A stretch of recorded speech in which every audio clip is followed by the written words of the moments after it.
저는 정신분석 상담을 진행하고 있는 박우란입니다. 지금 심리클리닉 피안이라는 곳에서 정신분석을 전문적으로 하고 있고요. 일주일 내내 밀실에만 있다가 이렇게 가끔 강연이 있을 때 바깥 세상을 만나는 것 같거든요. 그래서 오늘 이른둥이 아이들을 키우시는 어머님들, 아버님들 이 자존감에 대한 이야기를 함께 나눌 수 있으면 좋겠다고 얘기를 해주셔서 조금 더 특별한 마음으로 온 것 같아요. 아마 어머님들 마음 자체가 아이들에 대해서 좀 특별한 마음을 가지고 계실 것 같아서 지금부터는 마음에 대한 이야기를 조금 해보려고 하거든요. 마음에 대한 이야기, 그리고 인간이 가지고 있는 근본적인 구조에 대한 이야기, 이런 이야기를 조금 나눌 수 있기를 바랍니다. 지금 화면에 보이시죠? 박보검과 송혜교만 보이시나요? 그래서 이 둘의 눈빛이 보이시죠? 우리의 첫사랑들을 한번 떠올려 보셨으면 좋겠어요. 만약에 뭐 남편이나 아내를 떠올려 보시면 어떨까요? 화가 나시나요? 그래서 화가 나실 수도 있을 것 같은데 박보검이 아니어서 도저히 저런 눈빛을 가질 수가 없더라고요, 저는. 그래서 이 둘이 서로를 이렇게 강렬하게 보고 있잖아요. 마치 빨아들일 듯이 이렇게 서로 보고 있는데 서로의 눈빛에서 보고 있는 게 뭘까요? 선생님들 침묵하지 마시고 사실은 우리가 서로의 눈빛에서 보고 있는 게 우리 자신이잖아요. 사랑에 빠졌을 때가 아이가 처음 이렇게 태어났을 때 엄마와 혹은 초기 최초 양육자와 나누는 시선에 같거든요. 그 시선의 속성과 같아요. 우리가 매번 사랑을 하거나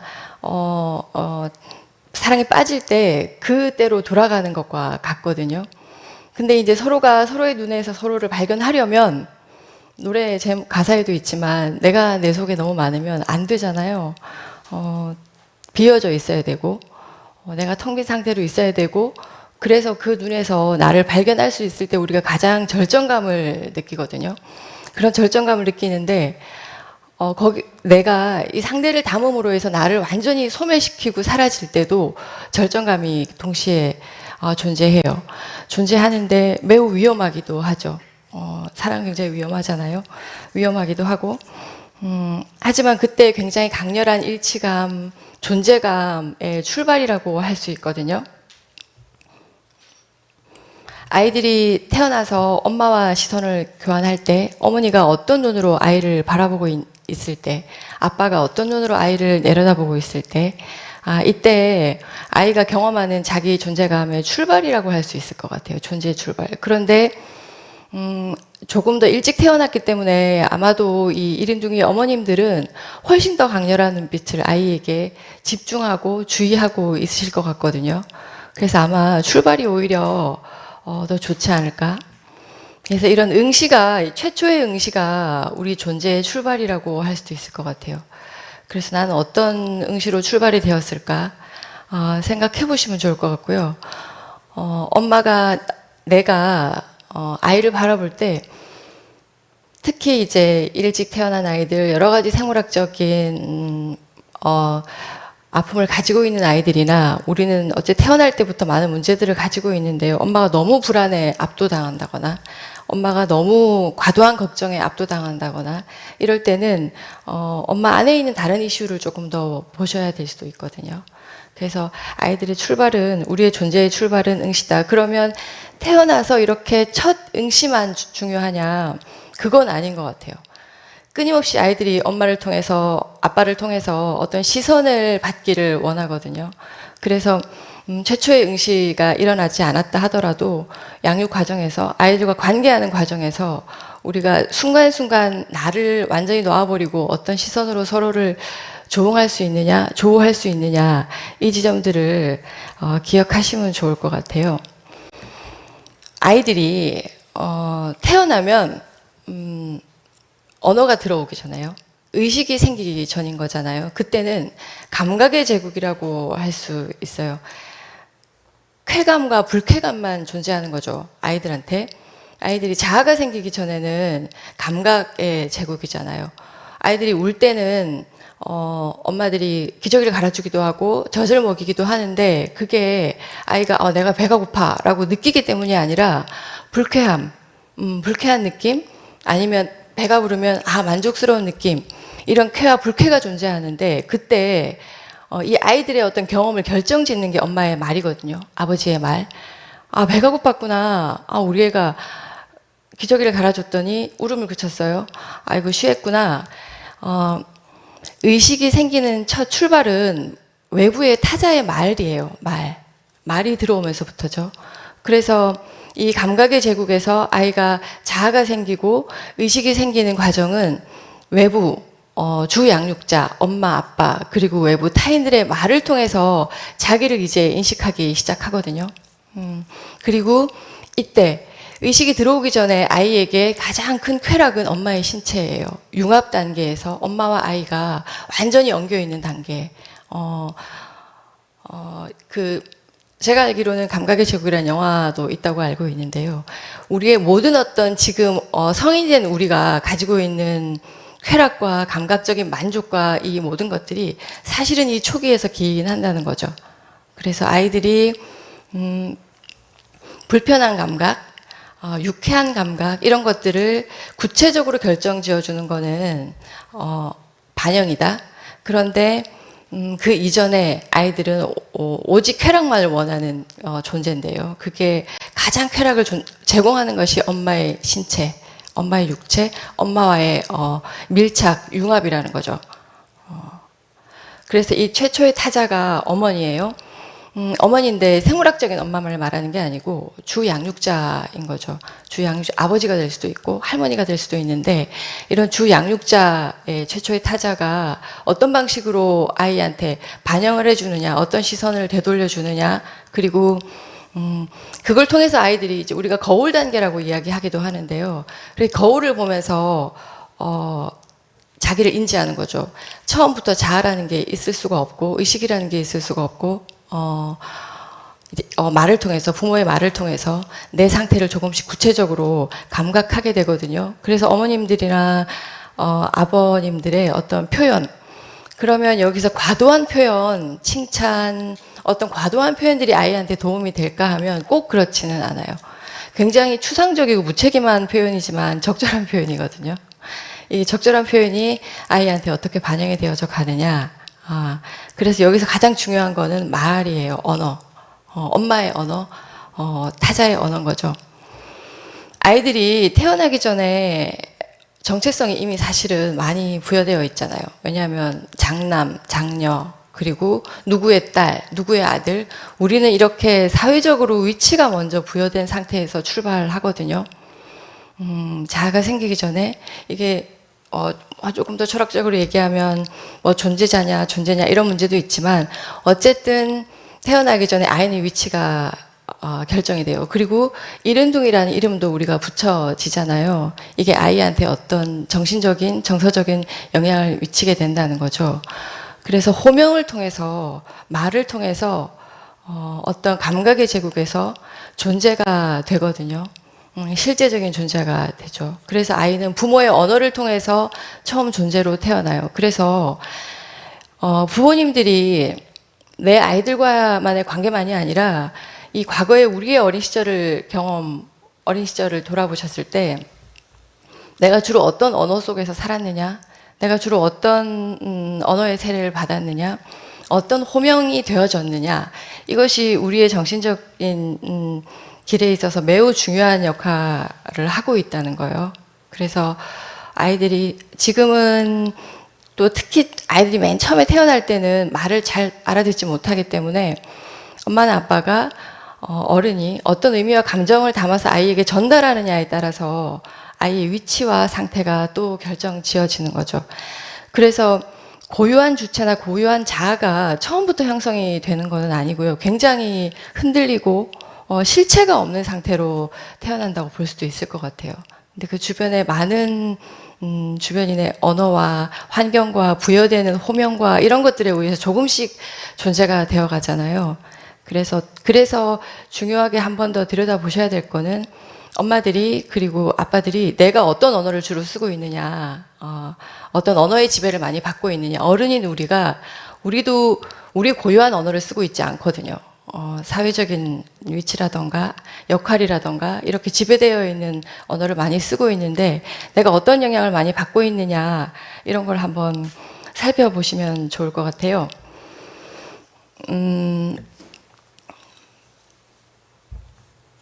욕구가 있습니다. 아이들이 이제 크면서 물론 어른에게도 마찬가지인데요. 욕구라는 거는 생물학적인 거를 말하는 거거든요. 배가 고프면 밥을 먹어야 되잖아요. 그러면 배가 불러요. 그럼 일단 욕구는 해결이 되는 거죠. 근데 아이들이 울음은 요구가 되는 거거든요. 배가 고프니까 혹은 어디가 불편하니까 요구를 하기 위해서 울음을 울거나 말을 하기 시작하죠. 우리도 배가 고파. 그러면 이게 요구가 되는 거죠. 요구가 되고 그러면 이 욕구에 의해서 요구가 발생하고 이 요구를 통해서 뭔가를 충족하게 되잖아요. 그런데 한번 생각해 보시면 우리가 밥도 먹고 디저트도 먹었어요. 충분한 욕구를 채웠고 요구가 일어났고 근데 밥을 먹었는데 또 디저트가 먹고 싶고 케이크를 먹었는데 뭔가 좀 부족해서 또 아이스크림도 좀 먹어보고 싶고 계속 어떤 잔여가 남거든요. 좀 더 배는 너무 부른데 뭔가 부족한 뭔가 조금 더가 잔여가 계속 남아요. 이게 욕망이거든요. 그래서 어머님들이 아이를 키우실 때 우리가 사실 인간관계에서도 그렇고 부모 자식뿐만이 아니라 모든 인간관계에서 그렇죠. 특히 부부관계에서도 그렇고 뭐 연인관계에서도 그런데요. 욕구가 차고 그리고 그 요구를 하게 되고 끊임없이 요구를 하게 돼요. 아이들이 장난감 하나를 사달라 그러면 다른 장난감을 또 얘기하거든요. 그럼 엄마가 또 다른 장난감을 사줘요. 그럼 또 다른 장난감을 또 얘기하죠. 그럼 이 아이가 욕심이 많아서 그럴까요? 아니에요. 그리고 이 아이가 원하는 욕구나 요구를 다 채워주는 게 좋은 부모가 될 수 있을까요? 절대 그렇지 않거든요. 왜냐하면 요구는 끝이 없기 때문이고, 요구는 채워질 수 있는 게 아니기 때문이고, 항상 그 욕망이라는 자녀분을 가지고 있기 때문인데, 그때 아이가 요구하는 것은 그 장난감이 아니라는 거죠. 우리가 끊임없이 아내가 남편에게 잔소리를 하고 술 문제를 이야기하고 뭐 이런 여러 가지 잔소리를 끊임없이 하게 되잖아요. 남편도 마찬가지거든요.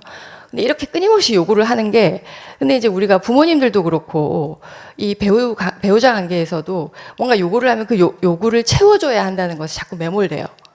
근데 진짜는 방향이거든요. 이 요구가 말하는 건 아이들이 끊임없이 다른 장난감을 사달라고 이야기하는 건 사실 궁극적으로는 사랑을 요구하는 거예요.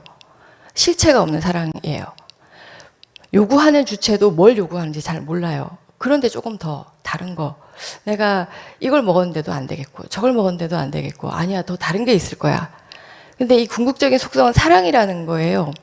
굉장히 사랑이라는 실체가 모호하잖아요. 그럼 엄마가 아이의 욕구는 채우고, 요구는 충분히 들으셔야 돼요. 귀를 열어놓고, 충분히 들으시되, 이 요구를 다 채우려고 하시면 안 된다는 거죠. 항상 잉여분의 장여분은 어느 정도 남겨두어야 되는데 남겨두어야 스스로가 어떤 이 잉여분의 욕망을 채우기 위한 에너지를 가동할 수 있다는 거예요. 모든 걸 완벽하게 채워주는 부모가 가장 나쁜 부모거든요. 모든 걸 다 해결해주는 부모가 사실 가장 나쁜 부모가 될 수 있고 가장 유능한 부모는 가장 무능한 부모예요. 욕망의 부분을 남겨놓는 부모가 유능한 부모인데 스스로 에너지를 움직이게 하는 부모요. 요구를 충분히 듣지만 아내도 남편도 우리가 끊임없이 서로에게 요구하지만 그 요구 이면에는 사랑의 요구가 담겨 있고 그 사랑이라는 게 채워질 수 없는 끝까지 채워질 수 없는 어떤 부분이 있어서 태도를 보여주는 거죠. 지치지 않고 듣고 있다. 끝까지 듣고 있다. 외면하지 않고 듣고 있다. 잘 듣고 있다. 그런데 내가 해줄 수 있는 것은 별로 없다. 이게 되게 중요한 메시지고요. 아이들이 그렇게 사랑을 원하고, 그래서 아빠는, 아이들이 심한 요구에 보채거나 끊임없는 요구에 매몰되려고 할 때, 그냥 있는 우두커니 있으신 거예요. 그냥 머리를 한번 쓰다듬어주고, 그냥 등을 한번 쓸어내려주고, 한번 안아주고, 그냥 있는 거예요, 옆에. 있어주는 거. 그거 이상의 어떤 좋은 부모로서의 저희가 있을까 이런 생각이 들거든요. 그거는 모든 인간관계에서 적용이 되는 부분이기도 하고요.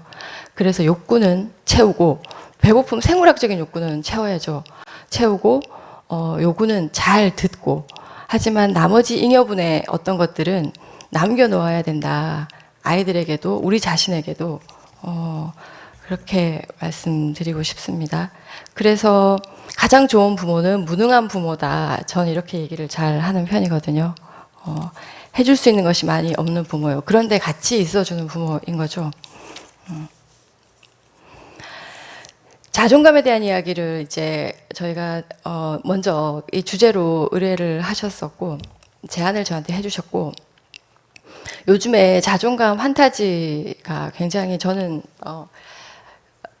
성행한다고 생각하거든요. 왜냐하면 자존감 공화국이라고 해도 과언이 아닐 정도로 너무나 많은 전문가들, 너무나 많은 정보들, 유튜브나 어떤 책을 통해서도 이 자존감에 대한 게 너무 많이 쏟아져 나오잖아요. 그리고 자존감에 제가 강연을 나가는데 어떤 분이 댓글을 이렇게 달아주셨어요. 자존감이 좋은 사람들의 특징을 다 모아놨더니 소시오패스도 그런 소시오패스가 없더라. 그래서 굉장히 공감했어요.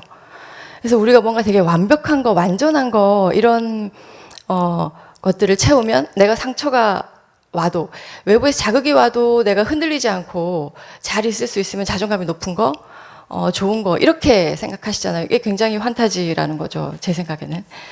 이상적인 부분을 꿈꾸는 거. 굉장히 이 어떤 우리의 전반적인 의식이나 여러 가지 분위기가 너무 나르시시즘적으로 흐르는 거 아닌가. 완벽성을 요구하거나 완전성을 요구하고 완전한 만족을 요구하는 지점으로 가는 거 아닌가. 우리 자신에게도 완전함을 요구하는 거. 그런데 상처가 오면 받아야죠. 이렇게 받는 게 당연하잖아요. 그리고 상처를 받으면 무너지는 게 너무 당연하잖아요.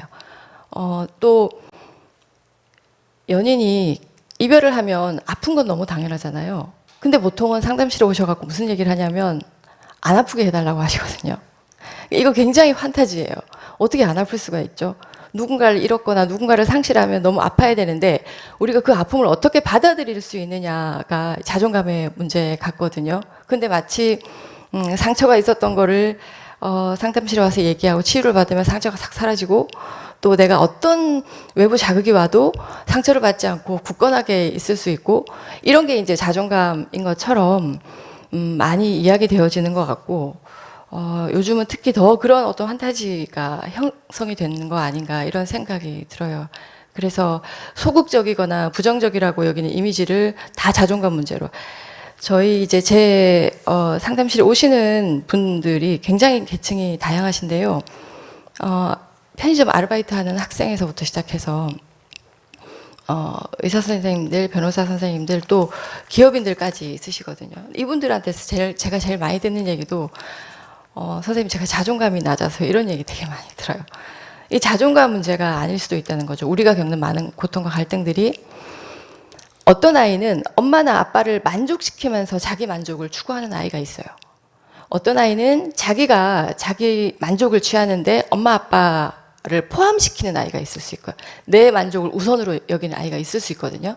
구조의 문제예요. 구조적으로 다를 수 있는데 그러면 당연히 엄마나 아빠가 만족하는 걸 보면서 더 행복감을 빠르게 느끼는 아이는 다른 사람을 먼저 생각하고 눈치를 볼 수밖에 없겠죠. 이건 자존감 문제하고 다르다는 거예요. 구조의 아이가 어떤 내적인 구조를 가지고 있느냐에 따라. 그런데 어머님들이, 아버님들이 이렇게 관찰을 하시다가 아이가 너무 다른 사람 신경을 많이 쓰는 것 같아요. 내가 너무 다른 사람 눈치를 많이 보는 것 같아서 자존감이 너무 바닥인 것 같아요. 이렇게 굉장히 빠르게 결론 짓고 판단하고 귀인하는 경우가 있거든요. 그래서 나는 어렸을 때 부모님한테 사랑을 못 받아서 그런 것 같아요. 원인 결과가 전부가 아니고요. 그리고 사실은 모든 것이 과거에 있지도 않고 또 과거에 있다 하더라도 그것이 결정적이거나 영향을 줄 수는 있지만 우리가 무언가를 반복하는 데 있어서는 그게 또 전부가 아니라는 거예요. 그리고 원인을 안다고 해서 그 문제가 해결되지 않거든요. 근데 구조가 이렇게 다른 아이들이 엄마를 먼저, 아빠를 먼저 만족시키면서 즐거움을 획득하는 아이들은 외부 환경이나 타인을 먼저 신경 쓰게 될 거고, 자기 만족을 먼저 추구하는 방식으로 내적인 구조가 지어진 아이들은 의식의 구조라던가 이렇게 구조가 형성된 아이들은 조금 더 자기중심적이거나 자기 주도적일 수 있을 텐데, 이런 경우에는 자존감이 높아 보이고 이렇게 해석할 수 없다는 거죠. 그리고 그렇게 어떤 방식으로 아이가 만족을 취득하느냐, 획득하느냐, 그리고 어떤 방식으로 아이가 계속 어떤 고통이나 만족을 반복하느냐, 이 패턴과 어떤 형식이 되게 중요하다는 거예요. 그래서 어떤 일관된 기준이나 표준화된, 우리가 지금 흔히 이 사회에서 많이 이야기되어지고 있는 자존감 높은 사람들의 어떤 기준, 이런 것들을 가지고 그런 프레임을 가지고 내 아이를 보면 오히려 폭력이 될 수도 있다는 거죠. 제대로 관찰하는 게 아닐 수 있거든요. 그래서 이 자존감에 대해서 내가 가지고 있는 자존감이 어떤 환상을 가지고 있는지 한번 또 한번 생각을 해보시면 좋을 것 같고요. 아이들과 내가 관계하고 아이들을 양육하는 과정에서, 그리고 어머님들이 많이 오셔서, 엄마들이 특히 많이 하시는 분, 다 내 탓인 것 같아요. 이런 얘기 많이 하시잖아요. 다 내 잘못인 것 같고, 내가 뭘 잘못하는 것 같고. 그럼 이게 자존감이 낮아서 그러느냐? 그렇지 않거든요. 그렇지 않고, 구조의 차이, 또 여성적 구조가 가지고 있는 특징이 조금 더 있기는 해요. 그런 차이들에서 오는 현상들일 수 있다는 거, 그렇죠? 그래서 자존감이 낮은 게 아닐 수 있다. 모든 것이 자존감 문제는 아닐 수 있다. 우리가 겪는 고통이나 혹은 어려움이나 불편함들, 소극적인 아이가, 내성적인 아이가 그 내성적이거나 소극적인 상태를 통해서 얻어가는 만족과 쾌락이 있을 수 있거든요. 그럼 그 아이한테 외향적인 아이가 굉장히 똑똑해 보이고, 우리가 보기엔 이미지잖아요. 그 이미지가 좋은 아이의 이미지를 만들기 위해서 그렇게 아이한테, 저 어떤 분은, 제가 예전에 만났던 친구가 희귀꼬물이처럼 아주 좋은 대학을 나와서 희귀꼬물이처럼 살고 있는 친구가 있는데, 어머니가 스피치 학원을 데리고 가셨다는 거예요. 그 대중한테 나가면 말도 잘 못하고 너무 소극적이고 이러니까, 이 방법이 좋은 방법이냐. 이 친구는 그런 어떤 마치 동굴 속에 있으면서 느끼는 본인이 단순히 위축되어서 나가지 못하는 게 아니라 거기에서 얻는 어떤 만족감들이 있어요. 그 쾌감과 만족감들을 우리가 파악하지 못하고 찾아내지 못하고 어떤 일관된 기준을 가지고, 표준화된 기준을 가지고 적용시키면 폭력이 될 수도 있다는 거죠. 그렇게 해서 자존감 문제는 간단하게 볼 수 있을 것 같습니다.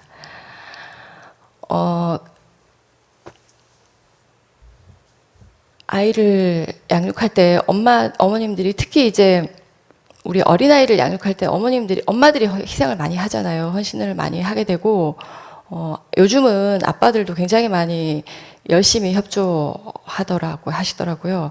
그렇게 알고 있는데, 근데 보통 아이가 여자의 대상이 된다면 무슨 말이냐면요. 엄마가 아이에게 헌신을 하고 희생을 하고 많은 것들을 쏟아부을 때 이게 의존일 수 있다는 거죠.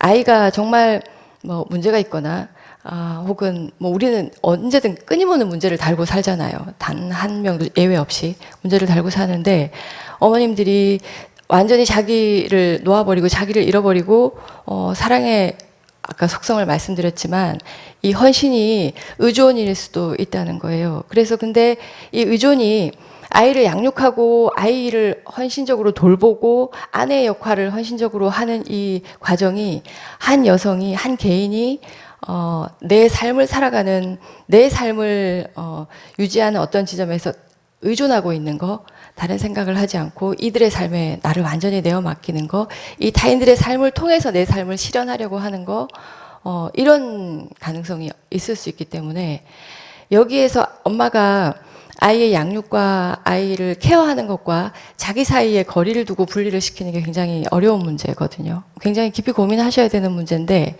이때 엄마가 아이의 양육이나 우리가 자녀의 양육을 놓고 거기에 의존이 되어버리면 불행한 결과들이 많이 일어나더라고요. 그리고 이제 우리 흔히 아버지들이 하는 많은 착오 중에 하나는 아이를 자기 자신으로 보는 경우들이 있어요. 그래서 아버지의 욕망, 어떤 사회적 욕망이든 인간적 욕망이든 아버지의 욕망을 아이에게 그대로 투영해서 이 아이가 어떤 아이인지를 조금 더 입체적으로 관찰하거나 감각하기보다는 그렇게 아버지의 욕망으로 완전히 이렇게 덮어버릴 때 아이들이 또 여러 가지 증상들을 보이기도 하거든요. 뭐 저는 이제 지금은 성인만 만나고 있지만 이런 출발이나 이런 어머니들의 태도, 이런 아버지들의 태도에 의해서 많은 게 결정지어진 분들이 또 찾아오기도 하세요. 그리고 제가 이제 주로 어머님들을 대상으로 이제 강의를 많이 하기는 해서요. 양육자죠. 양육자인데 굉장히 중요한 게 아버지의 기능이에요. 이제 생물학적인 아버지일 수도 있고, 왜냐하면 아빠가 없는 아이들도 많이 있잖아요. 그러면 뭐 아빠가 없으면 안 되나? 그게 아니죠. 그게 아니라 생물학적인 아버지가 있어도 전혀 역할을 하지 않는 아버지들도 너무 많기 때문에 그게 아니라 아이가 자랄 때 엄마와 아까 제가 초기에 말씀드린 것처럼 아이가 강력한 융합, 강력한 결합으로 출발을 하는데 이 철합에 어느 정도 균열을 낼 수 있는 아버지의 역할이라는 게 필요해요. 그게 메시지로서의 아버지일 수도 있고 실제 아버지일 수도 있고 언어로서의 아버지일 수도 있는데 엄마가 그 언어의 기능을 같이 담당할 수도 있거든요. 아버지의 언어를 같이 말할 수도 있는 거예요. 그 기능. 그게 이제 우리가 흔히 대표적으로 얘기하면 아주 쉽게 얘기하면 금지를 말하는 거죠. 아이들이 감각의 제국에서 언어의 세계로 넘어올 때 제일 먼저 엄마들이 많이 하는 게 뭐 예쁘다 우리 아이 호명도 하지만 금지를 많이 말하잖아요. 안 돼. 위험해. 가지마. 하지마. 이런 금지를 말하게 되잖아요. 이 금지가 억압을 불러일으키기도 하거든요. 근데 이 금지가 우리를 조금 더 이제 정상적인 이 질서의 세계로 들여놓는 역할을 한다는 결정적인 역할을 하는데 이게 우리가 아버지의 질서, 아버지의 기능이라고 얘기를 해요. 근데 그거는 생물학적으로는 엄마도 할 수 있고 할머니도 할 수 있고 할아버지도 할 수 있고 누구든 할 수 있는데 근데 이제 이 기능이 굉장히 중요하다. 그래서 우리가 일상 가정 안에서의 그런 아버지의 기능을 어머니들이 무화시키는 경우도 많이 있어요. 아이들한테 너무 뭐 아빠 욕을 한다던가 아버지 흉을 본다던가 이게 좋지 않다는 거죠. 아버지의 기능이 아버지가 아이에게 출연하려면 엄마의 후퇴가 필요해요. 엄마의 후퇴가 필요하고 엄마의 초대가 필요하거든요. 엄마의 말로서의 초대가 필요해요. 아버지를. 왜냐하면 아빠가 직접적으로 아이와 접촉하고 너무 예뻐하고 아이를 잘 양육하고 해도 실제로 가장 최초의 타자인 어머니의 언어를 통해서 초대되는 부분이 너무 많기 때문에 엄마의 초대가 굉장히 필요하다. 그리고 엄마의 물러남이 매우 중요하다. 어느 적절한 시기에. 그래서 이 아버지의 기능이 아이들의 정신 건강을 위해서는 굉장히 중요한 역할을 한다는 우리가 정신의학이나 여러 가지 측면에서도 정상성이라고 얘기하는 이 기준 안으로 들어가는 데는 이 아버지의 기능이 굉장히 결정적인 역할을 한다는 거죠. 그리고 아이들은 아까 말씀드린 것처럼 완전하고 멋지고 이상적인 어른이 아니라 믿을 수 있는 어른을 원해요. 그 믿을 수 있는 어른은 어떻게 하는 걸까요? 일관성을 우리가 얘기 많이 하는데 똑같은 행동으로 기계처럼 로봇가 아니잖아요. 어떻게 부모가 화를 안 낼 수가 있고 폭발을 안 할 수가 있어요. 폭발하고 화내고 그런 나약한 모습을 보일 수 있잖아요. 보여도 되죠. 그런데 항상 제자리로 다시 돌아올 수 있는 거. 엄마가 흔들리고 아버지가 무참히 흔들리고 무너지는 모습을 보였지만 다시 또 자리로 돌아와서 또 그래 한번 이 관계 형성을 다시 한번 잘해보자. 상처를 없애는 게 아니라 우리가 이 상처를 품고 어떻게 다시 좋은 관계로 나아갈 수 있도록 노력해보자 하는 그 태도예요. 태도. 결국 부모의 태도라는 거죠. 그 과정을 통해서 아이들이 신뢰를 형성하고 어떤 믿음을 체득하게 되는데 아이들은 멋지고 훌륭한 어른이 아니라 진짜 믿을 수 있는 어른을 원한다는 거예요. 그리고 간단하게 또 모성 신화에 대해서 잠깐 얘기를 해보고 싶어요. 이 어머님들 제가 이제 여성분들도 많이 만나기도 하니까 죄책감이 굉장히 심하시거든요. 엄마로서 혹은 아내로서 특히 이제 엄마로서 가지는 여성분들의 죄책감이 굉장히 많으세요. 근데 이때 죄책감은 내가 엄마 역할을 잘 못해서 혹은 아내 역할을 충분치 못해서 내가 뭔가 딸로서 혹은 뭐 그건 아버지들도 마찬가지지만 우리한테 이 또 팽배해 있는 자존감 환타지 못지않게 모성 신화가 있어요. 엄마는 이래야 되고 아버지는 이래야 되고 뭐 그건 부성 신화도 마찬가지겠죠. 근데 그 어떤 역할들. 그런데 모성은 사실 타고난다, 우리가 모성은 다 타고난다고 생각하잖아요. 아이를 출산하고, 아이를 품에 안는 순간 엄마가 모성이 매우 이렇게 뿜뿜 하는 걸로 생각을 하는데, 저도 이제 애를 낳았는데요. 아이를 낳고 제가 이제 아주 오랫동안, 이제 매우 긴 시간 동안 산통하다가 안 돼서 결국 이제 제왕절개를 하고, 신생아실에 아이 수유를 하러 이제 제가 입원해 있는 동안 수유를 딱 하는 동안 그때 제가 느낀 감각이 있어요. 물론 애가 저를 너무 안 닮아가지고 제 아이 같지 않은 거예요. 그리고 약간 배만 빌려준 느낌도 들고 그러면서 수유를 하고 모유 수유를 하고 싹 돌아서는데 너무 남 같은 거예요. 쑥 나갔는데 너무 남 같은 거예요. 너무 타인 같은 거죠. 그러면서 아 여기서 얘랑 떨어지면 진짜 남남 같을 수도 있겠다. 아무 느낌이 없을 수도 있겠다. 이런 생각이 굉장히 찰나에 지나갔거든요. 그러면서 모성이라는 게 저한테 오시는 분들 중에 저는 선생님 모성이 부족한 것 같아서 굉장한 죄책감을 가지시는 분들이 있어요. 모성이라는 실체가 있는 것 같지는 않거든요. 아이를 매일 젖을 먹이고 애랑 맨날 부대끼고 접촉하고 지지고 볶고 하면서 사실 아이에 대한 사랑이 자꾸 커지고 애가 하루하루 더 예뻐지고 더 애틋해지고 이런 경험들을 저는 했던 것 같고요. 모성이 이렇게 정해진 무조건 아이를 위해서 엄마가 목숨을 바쳐서 내던질 수 있는 이거는 사실은 아내가 아내에서 어머니로까지 가기 위한 부성적인 어떤 모티브라는 거예요. 남성적, 이제 여기서 말하는 남성적이라는 건 제가 생물학적인 남성을 말하는 게 아니고요. 좀 더 가부장적이고 남성적 세계관이 만든 질서, 그 부성적 법과 연동해서 일어나는 거예요. 보통 내가 퇴근하고 집에 남성들이 퇴근하고 집에 돌아가면 이 토끼 같은 자식들이 있고 내 아내가 가정을 잘 돌보고 화목하게 그래서 아이들을 잘 보듬고 이 어떤 이미지, 이 그림 자체는 상당히 부성적이고 남성적 질서에 연동해서 일어난다는 거예요. 모성 신화라는 것 자체가. 그래서 내가 개별적으로 그 이미지, 어떤 기준에 미치지 못하는 것에 대해서 어머니들이 죄책감을 가지시거나 그러진 않으셨으면 좋겠다. 모성이라는 것도 아이와 1대1의 관계를 맺으면서 하루하루 체화해 나가는 거, 생성이 되는 거, 발견이 되는 거, 접촉이 되는 거인 것 같거든요. 근데 그 모습은 너무 다양할 수 있다는 거예요. 똑같은 엄마일 수 없잖아요.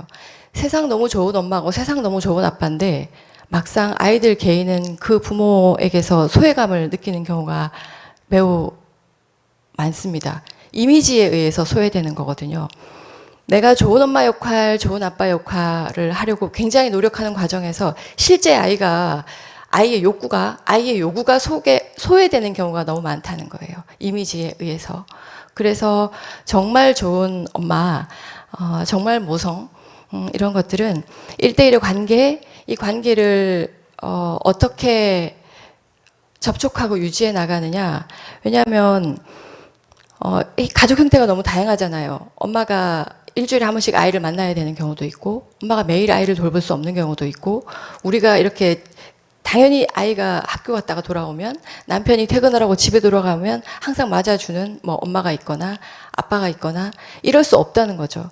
개인적 환경 안에서 그 환경을 충분히 내가 받아들이면서 아이와 어떻게 1대1의 관계를 맺어 나갈 수 있느냐. 그리고 그 상황을 부모인 내가 얼마나 적극적으로 수용하고 있느냐. 이미지를 고집하면서 나 스스로를 자책하거나 타인을 자책하거나 내 가족을 힐난하는 게 아니라 내가 주어진 내 환경을 어떻게 수용하고 있느냐. 그 수용한 환경 안에서 아이와 어떤 관계를 맺어가고 있느냐. 이거는 너무나 개별적이고 주관적이라는 거죠. 어떤 기준도 어떤 일관된 어떤 기준에 의해서도 스스로를 소외시키지 않으셨으면 좋겠다. 우리 아이들을 소외시키지 않으셨으면 좋겠다. 저는 그렇게 말씀드리고 싶습니다. 오늘 자존감에 대해서 굉장히 빠르게요. 제가 하고 싶은 얘기는 사실 너무 많았는데 짧은 시간이라 일단 간략하게 핵심적인 것만 줄여서 얘기 나눠봤습니다.